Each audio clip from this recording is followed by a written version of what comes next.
essa questão do Diego Ribas. Diego Ribas foi ontem no Bem Amigos, né? Tarde já, muita gente não assistiu, mas a gente passa para vocês aqui. E ele reclamou da questão, deu o nome de novo dos jornalistas e tal, que estão mentindo, atacando o Flamengo para criar crise, reclamou demais dos jornalistas, falou que quando vai para o lado pessoal, quando mente, quando inventa, né, algumas coisas, falou da questão de acreditar em fonte que ele nem mesmo checou e tudo mais, para criar uma situação como essa. Então é o que eu falo para vocês.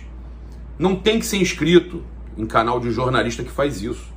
Não se inscreva, é diferente da gente, né, que o Gabigol chamou de corneta e que o próprio Kleber Machado explicou. O Kleber Machado falou o seguinte, uma coisa é a pessoa me criticar pela minha narração, falar que eu não narro bem, falar que eu não estou narrando bem, etc e tal. Outra coisa é ela partir para o lado pessoal e criar mentiras a meu respeito. E aí foi o que o Diego falou. O Diego pegou e ainda falou assim, eu não passo a mão na cabeça de jogador, né? O que ele reclama, que deixou claro, são das mentiras para criar crise no Flamengo e para atacar, no caso, o próprio jogador, os próprios jogadores e tudo mais, criando situações de notícias aí desnecessárias. E ele reclamou pesado. E eu gostei do que o Kleber Machado falou, porque realmente, quando a gente, com respeito, critica, né? Tudo bem, em alguns momentos a gente fica irritado, mas a gente está criticando a atuação do jogador, a atuação do treinador. A gente não está partindo para o lado pessoal. A declaração do Rodolfo Landim, né, ao apresentador Elias Júnior, no Nossa Área, na Rádio Bandeirantes, ele falou o seguinte, ele, né, sobre Jorge Jesus, Jorge Jesus, escolheu o caminho dele, de ir lá para Portugal.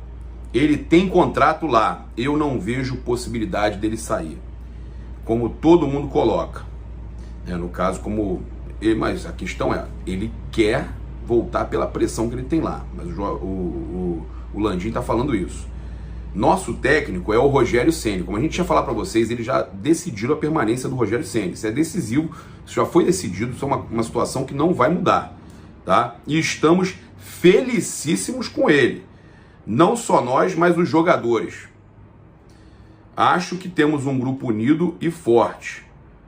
E ele fala o seguinte, né, sobre a questão das mudanças, chegada do Domenech e tal.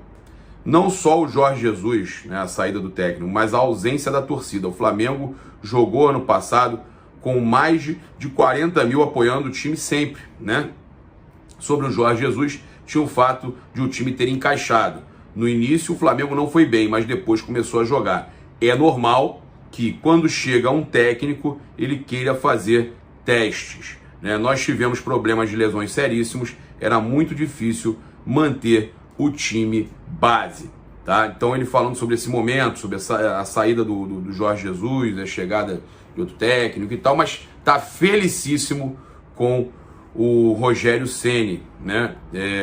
Muitos torcedores aí pedindo a saída do Rogério Ceni, a gente já tinha falado, inclusive na nossa live com o Mauro aqui, eu tenho falado que seria até uma injustiça, né? O Flamengo demitiu o Rogério Ceni nesse momento, mesmo com a dificuldade para ganhar o título, em cima da hora lá, todo mundo torcendo pro gol do Inter ser anulado e para a bola não entrar no finalzinho, mas foi campeão, o título tá aqui, o Brasileirão tá aqui, né? Olha aí, olha a taça aí, ela tá com a gente, então tem que pensar melhor, né? E eu falei que isso ia acontecer, a diretoria e o Landim, eles iriam avaliar após tudo isso. E o Landim já desde o vestiário deixou claro que o Rogério Ceni permaneceria. A CBF divulgou o ranking, né, dos clubes, ranking nacional de clubes, que ele não avalia, ele não contabiliza a Copa do Brasil e ele avalia títulos nacionais e internacionais, tá? E o Flamengo é o maior. O Flamengo já é o primeiro do ranking da CBF, tá? A CBF divulgou e olha só, o Flamengo tem 16.768 pontos, é o primeiro colocado. Passou o Palmeiras é o segundo com 16.110, o Grêmio terceiro 15.180, aí o Internacional em quarto com 13.310, Atlético Paranaense em quinto com 12.968, Aí depois vem Santos, Corinthians, São Paulo, Atlético Mineiro e o Cruzeiro ainda na 10ª posição, né? Eles que caíram bastante aí nos posicionamentos, tá? No ranking que conta com 236 clubes. Outra situação aí pra gente falar de mercado da bola, muito torcedor do Flamengo pedindo o Benítez, né? Do Vasco. Mas ele foi oferecido ao Fluminense, porém, segundo o Globo Esporte, é difícil, né, que o meia de 26 anos, que pra mim é o meu, entre todos que são falados aí, eu acho que o Benítez é o meu favorito, tá? O Flamengo deveria tentar contratar o Benítez. O meia, então, pertence ao Independiente da Argentina, tem um contrato por empréstimo com o Vasco até o meio deste ano, e qualquer tipo de negócio nesse momento é considerado muito difícil, mesmo o Vasco tendo caído para a Série B, tá?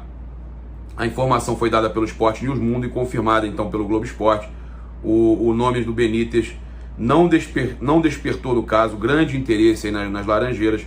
Primeiro porque a comissão técnica de Roger Machado não vê a função do armador como prioridade para a temporada. E segundo, pelos valores considerados altos para a realidade do clube. É o que eu falei com vocês. Apesar de ser um nome que eu acho interessante, o Flamengo teria que dispor de muita grana e o Flamengo não está podendo gastar nesse momento, né? O Vasco pagou 250 mil só, cerca de dólares, né? Cerca de 1,4 milhões ao Independiente para ter Benítez até 30 de junho. E no contrato está previsto que o clube argentino pode vendê-lo a partir desta segunda-feira, ontem, né? 1º de março, e que neste caso o Vasco poderia igualar a oferta ou ficar com 15% da transação, tá? Ou seja, caso optasse por comprar, o valor seria descontado, ou seja, pagaria 3,75 milhões de dólares por 60% em 18 meses. Se o Flamengo quisesse tentar uma negociação aí, a gente já sabe que seria na casa aí dos 5, 6 milhões de euros.